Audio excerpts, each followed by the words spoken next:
Alors jusqu'à présent, dans le chapitre du second degré, on a vu l'équation canonique de la parabole, donc qui permet de tracer des paraboles plus facilement, et ensuite on est passé à l'équation générale. Pour cette équation générale, je vous ai dit, elle sert plus dans la partie algèbre, donc la première chose qu'on a faite, c'est calculer les solutions de cette équation. Donc cela à l'aide du delta.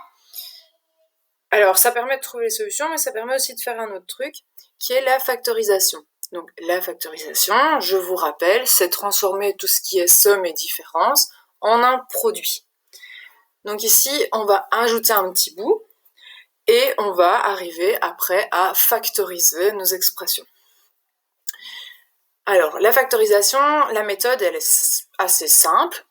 Vous commencez toujours de la même façon, vous calculez delta, vous calculez là où les solutions suivant le cas dans lequel vous êtes, donc delta positif, delta nul. Et ensuite, voilà, on va arriver vraiment à la factorisation.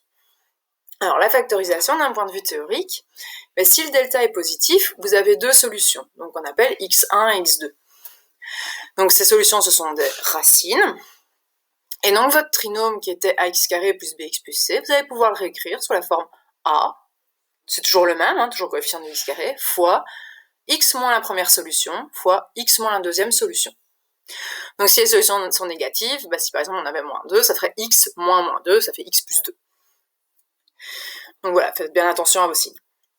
Si delta vaut 0, alors on a une seule racine, une seule solution, donc ici on va appeler x1, et votre trinôme du second degré peut se réécrire sous la forme a fois x moins x1 au carré. Si votre delta est négatif, il n'y a pas de solution, et du coup, il n'y a pas de factorisation. C'est aussi simple que ça. Donc on va faire un petit exemple. Alors le premier, on va commencer par calculer, comme d'habitude, le delta. Delta b carré, ça fait 1 moins 4 fois 1 fois 1. 1 moins 4, ça fait moins 3. Le delta est négatif, donc pas de solution, et donc pas de factorisation. C'est aussi simple que ça. Alors le deuxième exemple, on calcule delta. B carré, ça fait 5 au carré, ça fait 25, moins 4 fois le A moins 3, et le C moins 2. Donc 4 fois 3, 12 fois 2, 24, et j'ai 3 signes moins, donc ça me fait 25 moins 24, ce qui me donne 1. Donc là, je vais pouvoir calculer mes deux solutions. La première, qui va être moins B. Donc B valait 5, donc moins B, ça fait moins 5. Plus racine de 1, ça fait 1.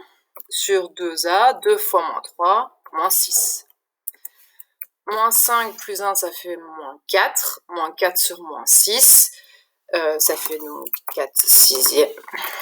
4 sixièmes, ça fait 2 tiers. Et mon x2, ça nous donne donc, comme d'habitude, je fais mon petit copier-coller, moins 5, moins 1, donc ça nous donnera moins 6 sur moins 6, donc 6 sur 6, ça va faire 1. Donc là, j'ai deux solutions. Ici, on n'a pas le égal à 0, donc on ne met pas l'ensemble des solutions. Par contre, on réécrit la ligne de factorisation. Et comment on écrit ça? On réécrit l'expression de départ, moins 3x carré plus 5x moins 2. Et on met égal. Le A, c'était moins 3, donc je le recopie. X moins la première solution qui valait 2 tiers, donc x moins 2 tiers. Et ensuite, x moins la deuxième solution qui valait 1. Et voilà, c'est tout, on s'arrête là. Donc voilà, j'ai réécrit ma somme ici, enfin c'était une somme et des différents, je l'ai réécrit sous forme d'un produit. Et le premier cas, on ne savait pas le faire. Donc voilà, je ne vous demande pas plus que ça.